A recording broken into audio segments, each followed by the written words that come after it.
Good evening and welcome to the second edition of Diplomatic Faces. And we are honoured to have with us this evening the Australian High Commissioner in Sri Lanka, His Excellency Bryce Hutchison. Welcome to the program, Your Excellency. Well, thank you, Pradeep, and thank you very much for deciding to feature the Australian High Commissioner on your resumed program of Diplomatic Faces, and let me welcome you and your crew to my beautiful Residence Australia House here in Colombo. It's a truly beautiful place, and we're happy to be here indeed. What are your first impressions of Sri Lanka? This is not my first exposure to Sri Lanka. I had visited here previously in 2001, and through my work in the Foreign Service immediately before taking up this assignment, I visited Sri Lanka on a couple of occasions. But there's no substitute to actually being in a place, living in a place, building the relationships, getting to know the people. And what I've found is that what I knew to be a complex and diverse country upon closer examination is even more so. It is a very diverse, complicated country with a complicated history, but enormously interesting, a very fascinating place, and I think it's a privilege to be here at what I think is a time of real hope and opportunity in Sri Lanka after too many years of conflict and wasted opportunity. Now there is the possibility of building a more sustainably prosperous and inclusive future, and for me as a diplomat, as a friend of Sri Lanka's, to be here at this time is really very rewarding, and it's also very personally rewarding as well to get to know the Sri Lankans, who I found to be very warm and hospitable people, and to travel around this beautiful country. In fact, just tomorrow with my family, I'm heading off to Yala National Park for the first time, which is something I've been looking forward to for some time. So it's a good mix of work and pleasure. It's good to hear. This is a significant year.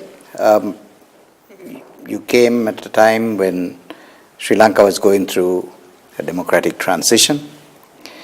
And for the first time in the history of this island nation, two protagonists, if I were to use that word, in the past have come together, who have been opposed to each other ever since independence. They've formed a government. How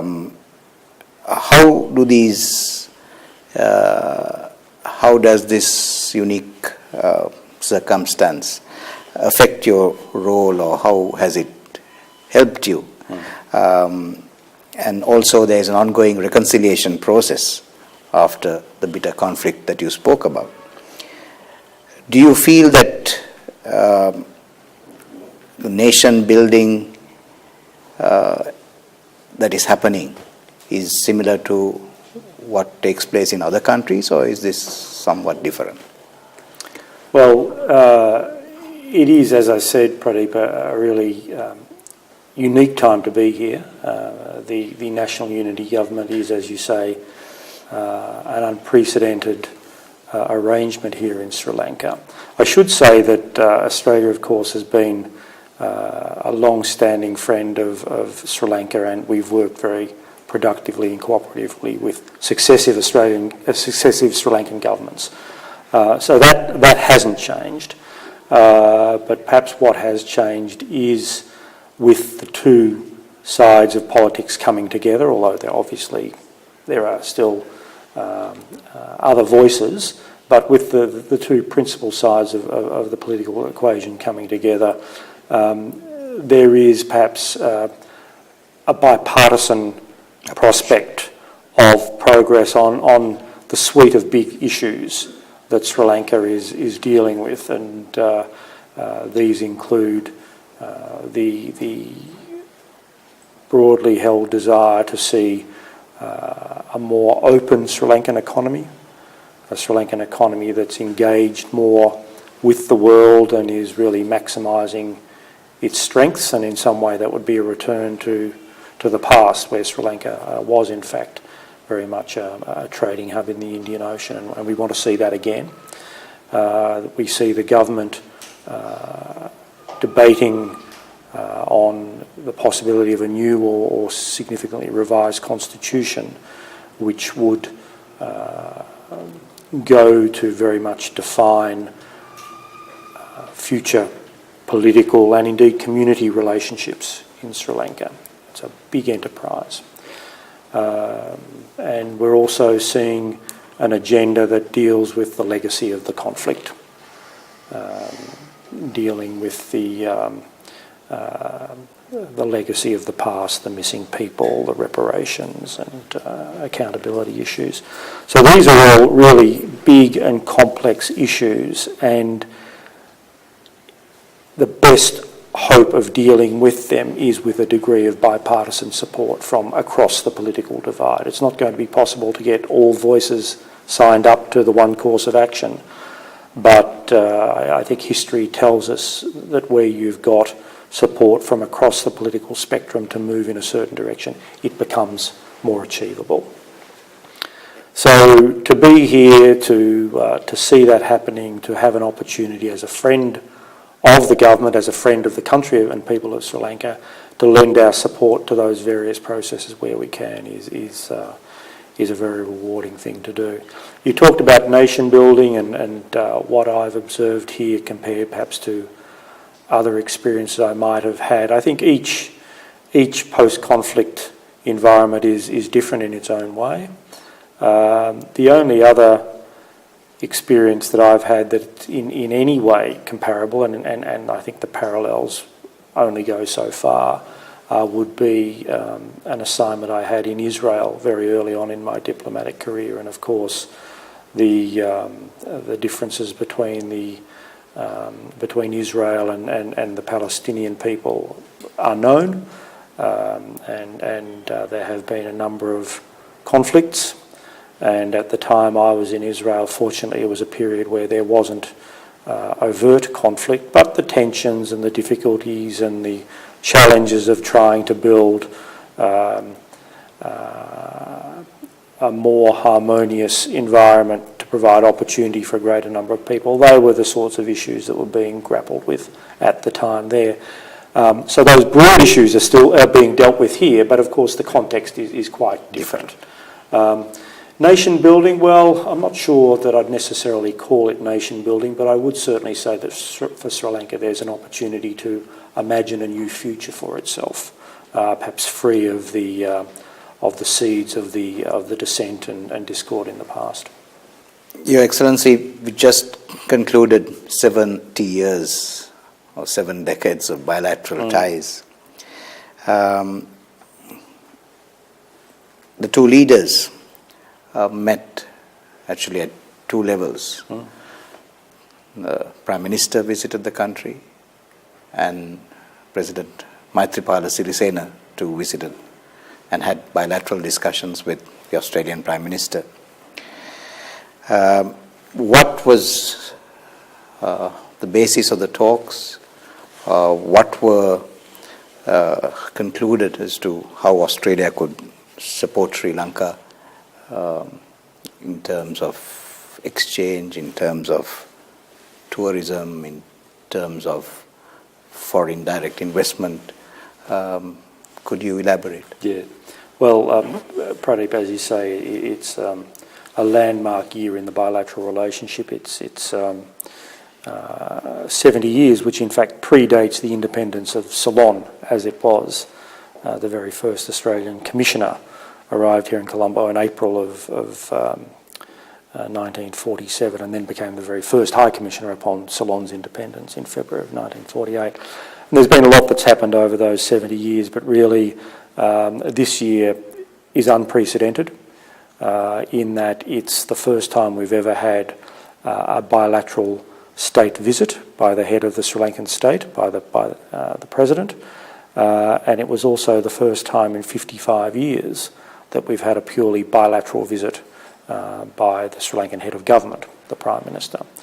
And as befitting two such historic visits, there was a lot of substance discussed and some very real outcomes.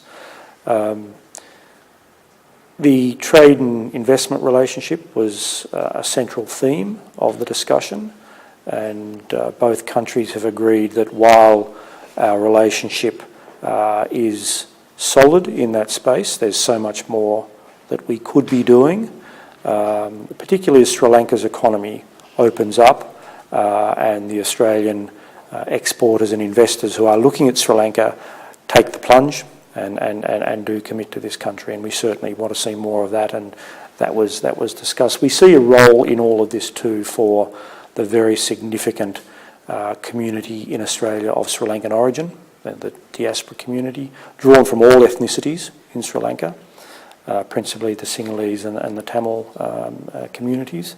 This community in Australia, or these communities, have an opportunity to contribute to the economic relationship and also to the development partnership. So there was some discussion on that as well. Education was discussed. Many Sri Lankan students studying in Australia and good partnerships being built between Australian and Sri Lankan universities and colleges. Tourism was discussed, and in fact Australia is now has jumped into the top 10 source countries for tourists coming to Sri Lanka. And last year we were in fact the second fastest growing, at 17%, behind only China at 24%. There was a little bit of discussion about what was then the possible resumption of direct flights between Australia and which I guess would happen. It's now been announced. Sri Lankan Airlines has now announced that will commence in late October of this year, so that's a very welcome development. During the Prime Minister's visit, there was a memorandum of understanding signed on the development partnership. And over the years, in fact, since the early 50s, Australia's provided in total about 1.35 billion Australian dollars to support Sri Lanka along the way. That relationship's changed as the two countries have changed. It's more of an economic partnership now, but we are increasingly moving into areas of supporting skills development, market development, greater economic opportunity for women, supporting the Sri Lankan government's economic reform efforts. So they were all discussed. The other MOU that was signed during the PM's visit was a sports cooperation MOU, and of course I don't really need to say that there's a long history of sporting engagement and rivalry, friendly rivalry between Australia and Sri Lanka, particularly on the cricket field. But we are looking to broaden that part of our engagement. Just this year alone, we've had delegations from Athletics Australia, from Netball Australia, and others looking to do work and build connections in those particular sports. Anything with swimming? Not swimming as such, but just last week, in fact, the Surf Lifesaving Association of the State of Victoria was here, and they've been doing some excellent work supported by the Australian government over the last couple of years with the Life Saving Association here in Sri Lanka. They've been doing some great work up and down coastal communities, teaching kids how to become more comfortable in the water. Of course, drowning is something that occurs too much here, and teaching the kids how to swim, I think, is a great thing to do. So we've seen that cooperation too. We're very pleased with that. Two other things I should mention that came out of the President's visit. There has been an understanding reached between Geoscience Australia and Sri Lanka's Geological Mines Survey Bureau for Australia and Sri Lanka to work together in basically developing a treasure map of Sri Lanka, helping Sri Lanka to map its own mineral and energy resources, its base there. Now in time that could provide economic opportunity as well, but in the nearer term it's a technical collaboration which we're very pleased to support. The other principal initiative that was agreed during the President's visit was for collaboration between the Australian Nuclear Science and Technology Organisation to work with Sri Lankan counterparts. They're among our leaders in the area of nuclear medicine, and they'll be applying their skills, their knowledge with Sri Lankan partners in combating chronic kidney disease. which obviously is an issue in parts of Sri Lanka. So we're seeing that the collaborations move from traditional areas of trade and investment and development partnership to new areas, education, science and technology, minerals and of course sport. Final thing to mention, a theme throughout the discussion of course was the excellent collaboration between the two countries in countering the scourge of people smuggling. And this has been a very important It's been a sensitive issue in the past. It has, and it remains a challenge for both countries. But the partnership between us is really second to none, and we have, through political engagement and very good practical collaboration between relevant parts of government on both sides, our navies, our police and the like, we've been able to really contain this problem, and it's a problem for both countries. So again, that was an area that was discussed during the... Has there been any improvement in that regard? There has, absolutely. I mean, there hasn't been a venture from Sri Lanka, a boat venture, that has succeeded in reaching Australia since October 2013. In 2012 and 2013, there were very many ventures departing Sri Lanka, and a number of those did reach Australia, and some of the people on those ventures are still temporarily in Australia, but we expect that they will be returned, most of them. And in the years since then, where there have been illegal people smuggling ventures, those that have managed to get underway, and many of them are thwarted on the ground here before they even start, but those that have been able to get away have been quickly interdicted, and in every case the people have now found themselves back in Sri Lanka. So if I could use this opportunity while I'm in front of a television camera just to give the message that to those who might for whatever reason be contemplating putting their life savings and their trust in the hands of criminal people smuggling gangs, don't do it. You're putting your life at risk. You've got every chance of losing your savings, and you will not find permanent settlement in Australia. That's very reassuring, and I'm happy to learn that the past is now behind us. I want to get back to your ambassadorship. You're a career diplomat. Yeah. And on a personal note, what is the greatest challenge that you've had to face in the Foreign Service?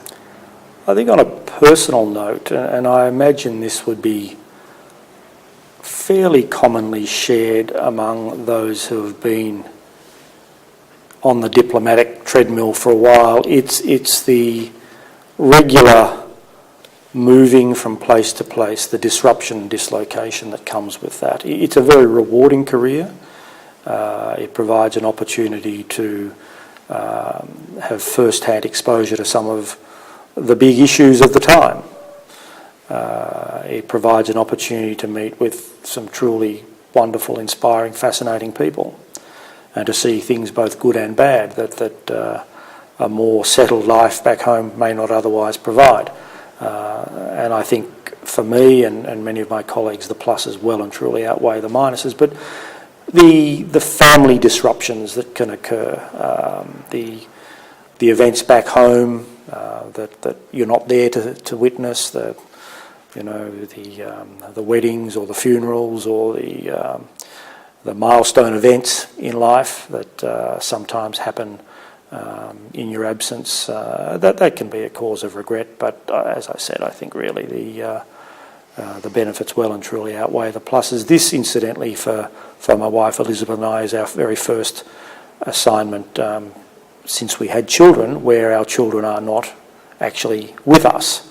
They are both now grown and each at university in Australia, but they relish the opportunity to visit. In fact, my daughter's here right now she's on her mid-year break, and she loves the opportunity, as does my son, to visit here. But it does provide those sorts of challenges in keeping an extended family together. But definitely a career I don't regret. The Australian High Commission has its own Facebook and Twitter account. How has social media helped you in your work and also reaching out in various spheres? Yeah, it's a great question, and it's something that I think a new medium of communication that governments and diplomatic services around the world are still trying to work out how best to utilise. And it really, the rise of social media, I think, comes during a period where the blurring of domestic policy and foreign policy and domestic relations and international relations has really accelerated. The line is no longer as clear as it was. And along with that, we're also seeing the reality that governments are no longer have the monopoly over the pursuit of international relations. There are many more players, non-government actors, who have a voice now, whether it be NGOs, whether it be other community groups, whether it be dangerous criminal networks, whatever it might be. There are more and more non-government actors in the international space. And social media gives a voice to everyone, an opportunity for everyone. So what that means is that the policy space, the space for argument, is increasingly contested. That's not necessarily a bad thing.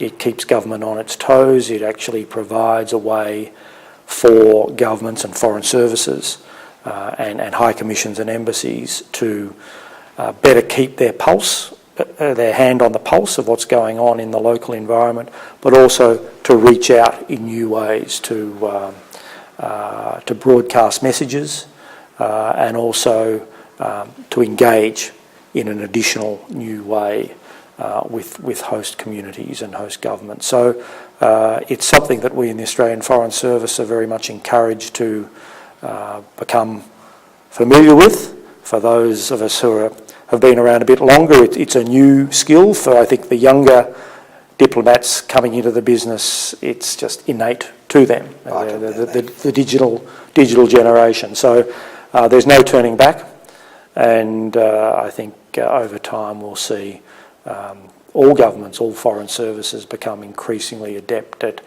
using social media as a way of not just presenting images and messages, but actually engaging in a real substantive way on whatever the issue of the day might be. Any advice that you would give someone who is aspiring to get into the foreign service? Be interested in the world. Read a lot. Don't stop reading. Get involved in the community. For me, I've always had an interest in politics and economics. I've studied, including at secondary school, those subjects. It didn't automatically take me to a career in diplomacy. There were a few twists and turns along the way, but I think I've always had an interest in public policy, current affairs, issues of the day.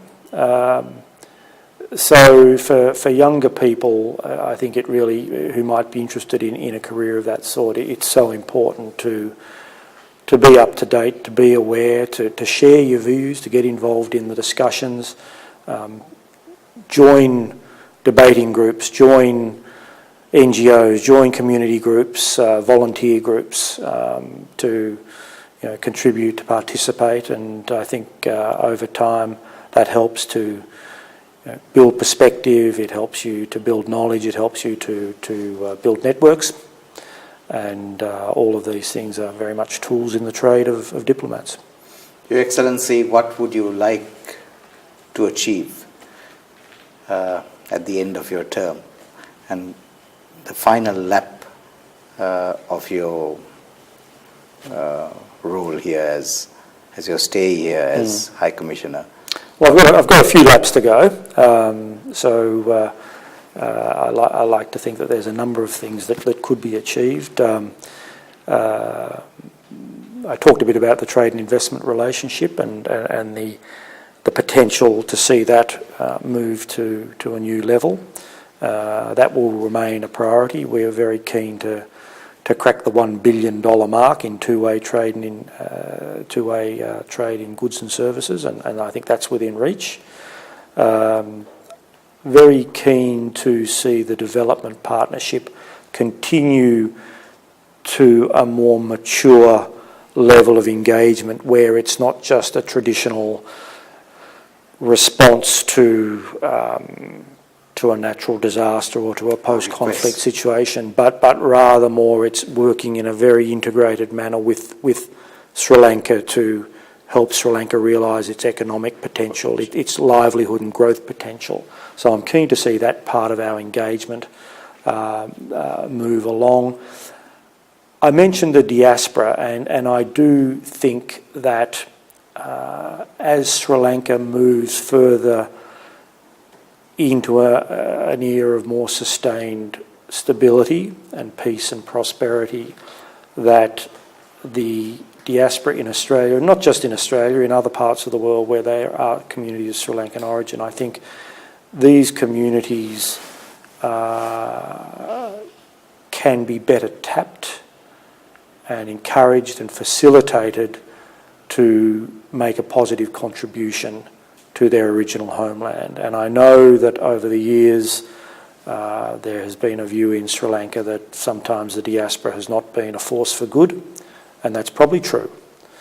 But the diaspora can be a force for good. And in a newly imagined Sri Lanka, I think it would be remiss of Sri Lanka and friends of Sri Lanka not to seek to draw on the full range of assets that the country has available to it, and that community internationally is an asset available to Sri Lanka, and certainly from an Australian government perspective, we would like to do what we can to better connect Sri Lankans in Australia with their original homeland, whether it be through business channels, development channels, social, cultural challenges, whatever it might be. So there's more work to be done there. I see that as quite important. And the final thing I'd mention is perhaps not a new goal, but it is to continue in the interests of both countries to ensure that we don't see Sri Lankans seeking illegally to leave this country on a failed, inevitably doomed attempt to get to Australia. It's not good for us. We want to be able to maintain secure borders so that we can continue to run what is one of the world's most generous humanitarian refugee asylum seeker programs. We have a very strong intake there through regulated means. Unregulated entry completely disrupts that and loses community support. And nor is it in Sri Lanka's interest, I would have thought, for Sri Lankans to be seen to be wanting to leave this country as well. There's no reason to leave this country. It's at peace. There is increasing opportunity for the people of Sri Lanka. So there's a commonality of interest there, and I intend to keep working on that. Your Excellency Bryce Hutchison, thank you very much for sharing your thoughts with us on Diplomatic Faces. It was indeed a pleasure to have you with us on the program, and we look forward to having you with us again sometime soon. Thank you, Pradeep. Great pleasure. Thank you, Your Excellency. Thank you.